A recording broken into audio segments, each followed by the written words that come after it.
हिंदुस्तान में 119 सीट जो है रिजर्व सीट सबसे ज़्यादा मतों से गोपालगंज से जीत के जाएंगे, ये जनता बता रही है। और इन्होंने जो पार्लियामेंट में एमपी रहते हुए अपना काम किया है, तो सुनहरे अक्षरों में लिखा गया है। आपके माध्यम से बताना चाहते हैं कि पार्लियामेंट का जो लोकसभा का साइड है उस पर जाकर के एमपी गोपालगंज डॉक्टर आलोक कुमार सुमन जी की पूरी कार्य योजना है जो उन्होंने किया है, जितना संवाद किया है गोपालगंज के लिए, जितनी बातों को रखा है, वो सारी चीज़ें कहीं कोई लड़ाई नहीं है। अच्छा, आपकी पर चुनाव जो जीतने का क्या मैनिफेस्टो है, क्या विकास होगा, फिर से गोपालगंज की क्या सौगात होगी? देखिए, इस पर नहीं कुछ कहना है। डॉक्टर सुमन कुमार जी चल रहे हैं, उन्होंने जितना कार्य किया है एक लिफलेट के माध्यम से, हैंडबिल के माध्यम से सब जगह वो दे रहे हैं और ये इतिहास के सुनहरे अक्षरों में लिखा गया है और आगे भी लिखा जाएगा, क्योंकि कोरोना था, कोरोना में 2 साल समय बर्बाद हो गया। फंड जो था 2 साल एमपी लोगों का फंड गवर्नमेंट ने ले लिया, इन लोगों की सैलरी 30% ले लिया, तो इसलिए इनसे पूरी उम्मीद है, लोगों का बड़ा लगाव है और हर धर्म समुदाय के लोगों का इनको वोट है।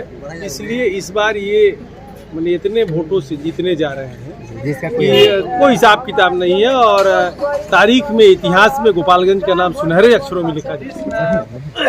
एक चिकित्सक के रूप से उठा के उन्होंने गोपालगंज का प्रतिनिधित्व करने का मौका दिया, आशीर्वाद दिया। उसके बाद आप सभी पूरे हमारे एनडीए के सभी घटक दल ने, पूरा समाज ने हमको भारी मतों से जिताकर संसद में भेजा। इसके लिए मैं सबसे पहले आप सभी का धन्यवाद देता हूँ और आभार व्यक्त करता हूँ कि पहली बार संसद में जाकर मैंने गोपालगंज के लिए पूरे तन मन से जितना संभव था, जिस समय हम लोगों को जितना मिला, तो 2 साल कोरोना था, बाकी जो मुझे मिला मैंने गोपालगंज के लिए किया, जो आपके सब सामने है। सबसे पहले आपको बताऊं, मैं गोपालगंज में जीता तो 4 महीने के बाद पासपोर्ट कार्यालय खुला। फिर उसके बाद मीरगंज का रोड जो आप देख रहे होंगे, मैं तो 30-35 साल से देख रहा था मीरगंज की रोड की क्या स्थिति थी, घुटना भर पानी रहता था, वो बना। फिर हम लोगों के एनएच की सर्विस, एनएच की जितनी सर्विस रोड थी, चाहे मोहम्मदपुर हो, चाहे बढ़िया हो, चाहे गोपालगंज हो, चाहे कुचायपुर हो, आप सभी ने देखा है वो एनएच पार के कारण फंस गए थे, वो भी आपने सबने देखा है, वो दुरुस्त हुआ। फिर हम लोग का फ्लाई ओवर जो आप देख रहे थे, उस करीब 16-17 साल से पढ़े हुए थे गोपालगंज में, जो आज बन रहा है, उसका काम पूरा हो चुका है, पूरा करके दे देना। डुमरिया पुल आप सब देख रहे थे कि डुमरिया पुल 35-40 साल से तो मैं देख रहा हूँ, उसका पता नहीं और कितने पहले से जर्जर स्थिति में थी, उसको भी मैंने ले आया और वो काम शुरू है, उसमें 50% काम पूरा हो चुका है। हम लोगों को जहाँ तक रेल परिवहन की समस्या है, जब ये बड़ी लाइन हुई हम लोगों के छपरा से गोरखपुर तक और इलेक्ट्रिफिकेशन हुआ, उसके बाद 1 पैसेंजर ट्रेन चल रही थी। अभी 4 ट्रेन हम लोगों ने यहाँ ले आया आप सबके सेवा में, और केंद्र सरकार ने हमें दिया, हमारी एनडीए की सरकार ने दी, हमारी डबल इंजन की सरकार ने दी।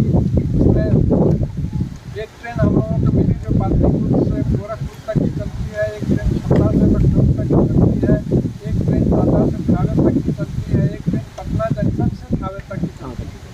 और दिल्ली के लिए भी मैं ट्रेन लाने के प्रयास में हूँ, लेकिन थोड़ी सी तकनीकी दिक्कत है। तकनीकी दिक्कत इतना ही है, बहुत संक्षेप में आपको बताता हूँ कि जो हम लोग के यहाँ कोई भी प्लेटफॉर्म है, उसमें एक ही प्लेटफॉर्म है, केवल हाईवे है जहाँ 2 प्लेटफॉर्म है, लेकिन कम से कम 4 प्लेटफॉर्म की जरूरत है।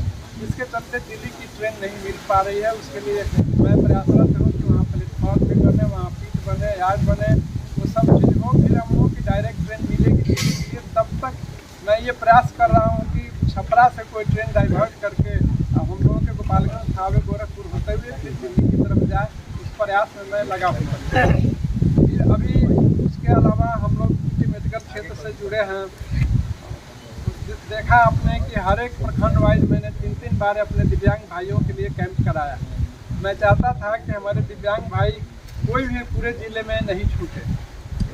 3 बार कैंप हुआ, उसके बावजूद कुछ हमारे रह गए हैं। एक हम लोग अपनों वृद्ध लोगों को भी कैंप पे कराया, जिसमें हमारे जो बड़े बुजुर्ग हैं, उनको किन्हीं के कान में सुनने की दिक्कत है, चलने के लिए छड़ी की आवश्यकता है, घुटने में दर्द है, बेल्ट की ज़रूरत है, कमर में बेल्ट की ज़रूरत है, वो सब चीज़ें हमारी सरकार ने निःशुल्क सब उपलब्ध कराई और मैंने लाकर यहाँ दिया, जो मैं समझता हूँ और पूरे विश्वास से मैं कहता हूँ कि जितने काम मैंने गिनाया वो काम इसके पहले कोई माननीय सांसद ने किया हो तो आप हमें बताएं। तो और भी बहुत सारे काम सबिया एयरपोर्ट के लिए भी हमारे आदरणीय ने सब बताया। सबिया एयरपोर्ट का भी काम करीब 75% काम पूरा हो चुका है, 25% काम है और वो फिर आप सबका आशीर्वाद रहेगा तो वो मेरा सपना है कि गोपालगंज को एक हवाई अड्डा मिले और वो सपना मुझे पूरा विश्वास है आप सब लोगों का आशीर्वाद रहेगा तो वो मिलेगा और चालू होगा। मैंने आप बताया कि उसका 75% काम पूरा हो चुका है, 25% काम है और एक वही अंतिम प्रक्रिया है वो रह गई है। अभी बाउंड्री के लिए अभी सरकार के पास, चूँकि कोरोना के चलते आर्थिक स्थिति थोड़ी खराब थी तो मैं अपने मत से जो भी सरकार नहीं दी थी, सरकार उसमें से 30 लाख रुपए मैंने दे के बिल्डिंग कराया और मैं उसके पक्का बाउंड्री के लिए प्रयासरत था। उससे फाइल चली हुई थी। हम लोग लोकसभा का चुनाव जिस दिन डिक्लेयर उसके एक हफ्ता पहले उसकी भी चिट्ठी आ गई कि 4,41,00,000 रुपए उसकी पक्की बाउंड्री के लिए और फेंसिंग के लिए स्वीकृत हो चुका है और जबलपुर से उसका टेंडर होगा इलेक्शन के बाद, क्योंकि तब तक हथियार शुरू कर लगे। और भी मेडिकल फील्ड में मैंने अपने ज़िले के गंभीर बीमारी से, किसी को कैंसर है, किसी को हार्ट रोग है, किसी को किडनी है, इलाज कराने में सक्षम नहीं है, उनके लिए मैंने अपने माननीय मुख्यमंत्री जी से और माननीय प्रधानमंत्री जी से दोनों जगह के चिकित्सा फंड से लेकर करीब 1,50,00,000 रुपए मैंने दिलवाया है अपने ज़िले के गरीब लोगों को, जो इसके जाके उस पैसे से इलाज करा सकें। और भी छोटे छोटे बहुत काम है जिसमें मैं अभी रिपोर्ट कार्ड इन लोगों ने छोड़ दिया, हमारे लोगों ने, मैं फिर आप लोगों को उपलब्ध कराऊंगा। उसमें मैंने जो भी काम किया है सारा उसमें दिया है। मैं मुख्य बातें बताया, पूरी बात बताऊँ तो करीब 45 मिनट से 1 घंटा लग जाएगा, इसलिए मैं मेन बात बताया। ट्रेन का ठहराव की बात है, जो बहुत दिन से ट्रेन तो हम लोगों को मिली लेकिन कई जगह ठहराव नहीं था, वो भी या फिर सबसे बड़ा डिमांड था आप लोगों का कि रतन सराय में हो, वो भी हो गया। फिर डिमांड था कि सिधौलिया में हो, वो भी हो गया। जो चीज़ें हम लोग मांग रहे हैं, कर रहे हैं, वो अपने गोपालगंज रेलवे स्टेशन के आपने देखा होगा जितने अप्रोच रोड थे सारे सालों से, वो भी मैं समझता हूँ 25 साल 30 साल से वैसे ही गड्ढे के रूप में तब्दील था। लोग वहाँ मोटरसाइकिल से भी नहीं जा पाते थे। वो सारे हम लोगों के जितने रेलवे स्टेशन है गोपालगंज क्षेत्र के, वो सिधौलिया से लेके और उसमें जलालपुर तक सारे रोड बन गए, जो अप्रोच रोड थे आपने सभी देखा होगा। काम तो हुआ है, हो रहा है, आगे भी करेंगे। मैं बस आप सबसे आशीर्वाद मांगने आया हूँ। तो 25 को हम लोग का मतदान है, आप पुनः आशीर्वाद दें ताकि ये कि हम लोग की, और अभी डबल इंजन की सरकार जो है अभी तो उसमें और भी डब्बे हम लोगों के जुड़ गए। डबल इंजन कुछ हो ना कर जीते हैं बरोबर। और जो बचे हुए काम है और जो काम चल रहा है वो तो पूरे होंगे ही, जो कुछ काम रह गए उसको मैं पूरा करूँगा। और जो नए काम जो आप लोगों का सुझाव आएगा, मैंने अपनी समझ से लगभग सारे गोपालगंज के मुद्दे को उठा दिया है। अब आप लोगों की तरफ से जो सवाल आएगा उस सवाल को मैं उठाऊंगा और उसको पूरा करने का प्रयास करूंगा। इसी के लिए मैं आप सभी से आशीर्वाद मांगने आया हूं।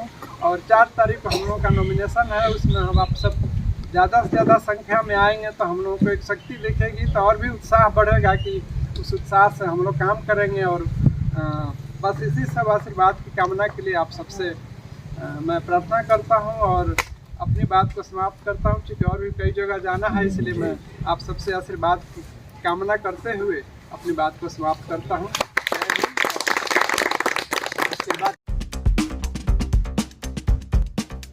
गोरखपुर में प्लॉट लेना हुआ आसान। बंधन पैराडाइज, आपके सपनों का टाउनशिप, जहां आपको एक ही कैंपस में मिलेगी अस्पताल, स्कूल, पार्क, शॉपिंग एरिया जैसी सभी जरूरी सुविधाएं। एयरपोर्ट से मात्र 3 किलोमीटर की दूरी पर नेशनल हाईवे के किनारे माडा पार्क, जहां मिलेगा आपको शांत, प्राकृतिक और सुरक्षित वातावरण। सिर्फ 25% भुगतान कर बाकी आसान किस्तों में करें पेमेंट। तो इंतजार किस बात का, आज ही दिए गए नंबरों पर कॉल करिए, हमारा साइट विजिट करिए। हमारा पता है बुद्ध विहार पार्टे निकट जीडी ऑफिस तारामंडल गोरखपुर।